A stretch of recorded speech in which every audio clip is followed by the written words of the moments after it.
அன்னி பெசன்ட் லண்டனில் பிறந்த பெண்ணாக இருந்தாலும் அவரது வாழ்க்கையின் பெரும் பகுதி இந்தியாவின் சுதந்திரம் மற்றும் சமூக சீர்திருத்தத்திற்கு அர்ப்பணிக்கப்பட்டது. அவரது கதையானது நம் அனைவருக்கும் ஒரு தைரியமான வழிகாட்டியாக உள்ளது. அன்னி பெசன்ட் 1847ஆம் ஆண்டில் லண்டனில் பிறந்தார். சிறு வயதிலிருந்தே அவர் கல்வி, சமுதாய சீர்திருத்தம் மற்றும் பெண்களின் உரிமைகள் மீது அதிக ஆர்வம் கொண்டிருந்தார். அவர் முதலில் பிரித்தானியாவில் பல்வேறு சமூக சீர்திருத்த நடவடிக்கைகளில் ஈடுபட்டார். ஆனால் இந்தியா வந்த பிறகு அவரது வாழ்க்கை முற்றிலும் மாற்றமடைந்தது. அன்னி பெசன்ட் 1893ஆம் ஆண்டில் இந்தியா வந்தார். 1907இல் அவர் தியோசாபிகள் சொசைட்டியின் தலைவரானார். தியோசபிகள் சங்கத்தின் தலைவர் என்ற நிலைமையில் இந்தியாவின் ஆன்மீக மரபுகளாலும் கலாச்சாரங்களாலும் அவருக்கு ஆழமான பக்தி உருவானது. இது அவரை இந்தியாவின் சுதந்திர இயக்கத்தில் ஈடுபட தூண்டியது. அன்னி பெசன்ட் இந்தியாவில் பிரபலமான ஹோம் ரூல் லீக் இயக்கத்தை தொடங்கினார். அவர் இந்தியர்களுக்கு சுயாட்சி எனும் கொள்கை வேண்டும் என்பதை வலியுறுத்தினார். இந்தியா இந்தியர்களுக்கே என்ற கோஷம் மூலம் மக்களை தூண்டினார். அன்னி பெசன்ட் பாரதிய சுதந்திர போராட்டத்தில் மகாத்மா காந்தி, பால கங்காதர திலக் போன்ற தலைவர்களுடன் கைகோர்த்து பணிபுரிந்தார். 1917ஆம் ஆண்டில் அவர் இந்திய தேசிய காங்கிரசின் முதல் பெண் தலைவரானார். இது அவருடைய அர்ப்பணிப்பின் உச்சநிலை. விடுதலை மட்டுமல்ல, அன்னி பெசன்ட் இந்திய சமூகத்தின் பிற பிரச்சனைகளையும் கையாள முயன்றார். பெண்களின் கல்வி, மத நல்லிணக்கம் மற்றும் தர்மத்திற்கான மேம்பாடு ஆகியவற்றில் அவர் மிகுந்த அக்கறை காட்டினார். மக்களுக்கான கல்வி மற்றும் சமூக சீர்திருத்தம் என்பது உண்மையான விடுதலையின் அடிப்படை என்று அவர் நம்பினார். அன்னி பெசன்ட் ஒரு வெளிநாட்டினர் என்றாலும் அவர் இந்தியாவை புரிந்து கொண்ட விதமும் இந்திய மக்களுக்காக ஈடுபட்ட விதமும் அனைவருக்கும் பெரும் உதாரணமாக உள்ளது.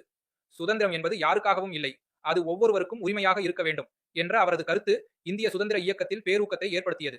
அன்னி பெசன்ட் இந்திய சுதந்திர இயக்கத்தின் தனித்துவமான குரலாகவும் அயராத மனதுடன் செயல்பட்ட பெண்ணாகவும் வாழ்ந்தார். அவரது கதை வெளிநாட்டில் பிறந்த ஒருவரும் நம் தேசத்திற்காக எப்படி போராடினார் என்பதற்கான சிறந்த உதாரணம்.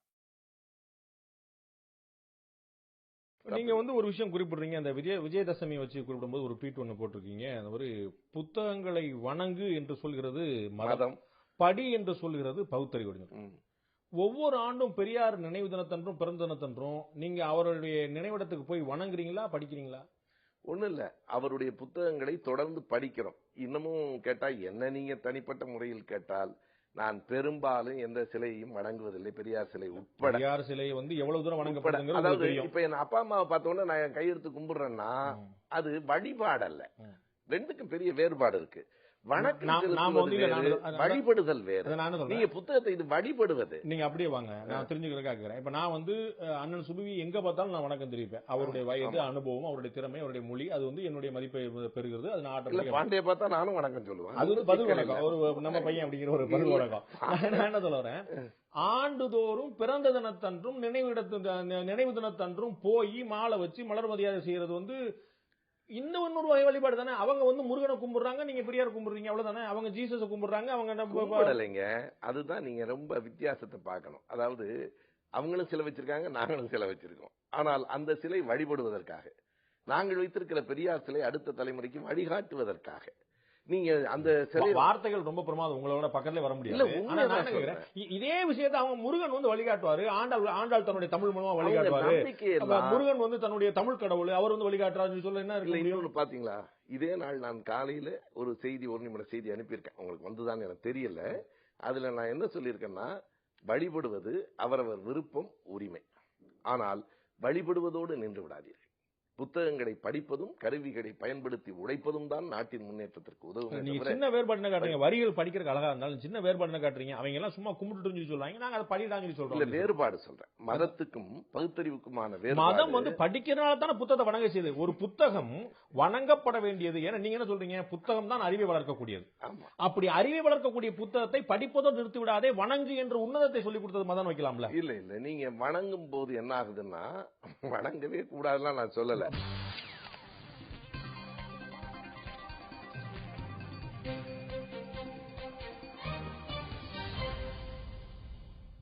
நீங்க கோயில்ல கடவுள் சிலைக்கு முன்னாடி உண்டியல் வைக்கிறீங்க இல்லைங்களா, அதுக்கு பேர் ஆத்திகங்க. அந்த கடவுளையே நம்ப அந்த உண்டியலுக்கு பூட்டு போடுறீங்க பாத்தீங்களா, அதுதானுங்க நாத்திகம்.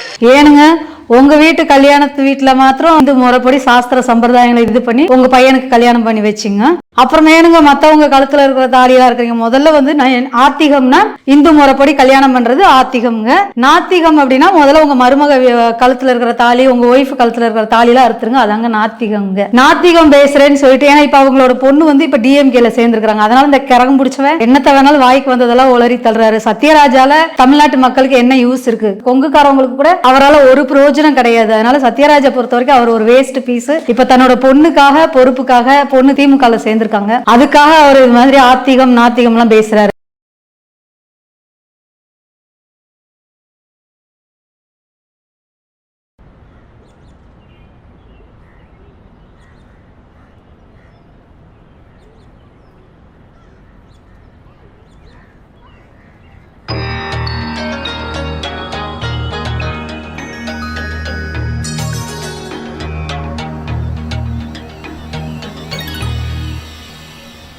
சார் டேக் போலாமா?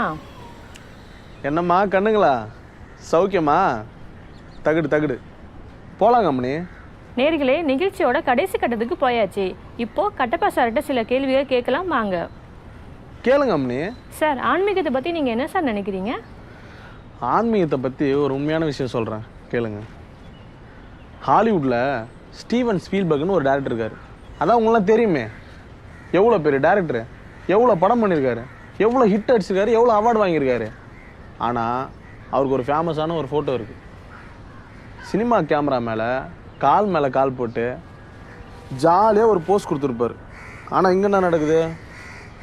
ஒவ்வொரு படத்துக்கும் பூஜை, கேமராவுக்கு பூஜை, கேமரா காதுலேயே 2 மாலையை மாட்டி விட்டுருவாங்க.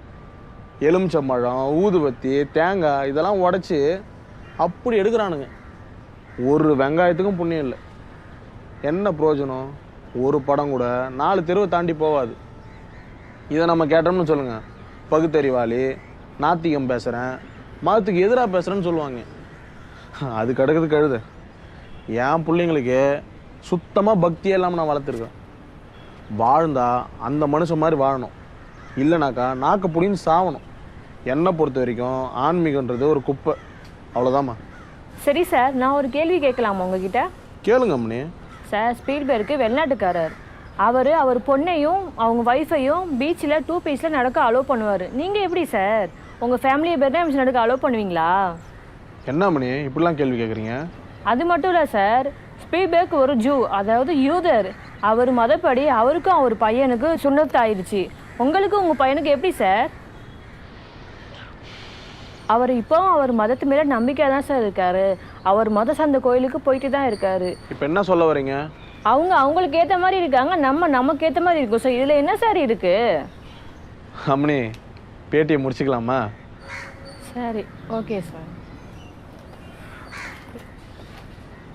இன்றைய நிகழ்ச்சி இத்துடன் முடிவடைகிறது. அடுத்த வாரம் மீண்டும் சந்திப்போம். அதுவரை உங்களிடமிருந்து விடைபெறுவது உங்கள் கோகிலா.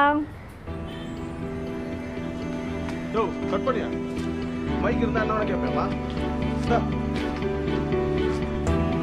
ஒரு செலிபிரிட்டி எப்படி கேள்வி கேட்கணும் தெரிஞ்சுக்க. மேனேஜர் கூப்பியா? ஏதோ இன்டர்வியூ கேட்டீங்கன்னு கொடுத்தாங்க, நிமிஷத்து கேள்வி கேட்குறேன். நீதான் எழுதி கொடுத்தியா?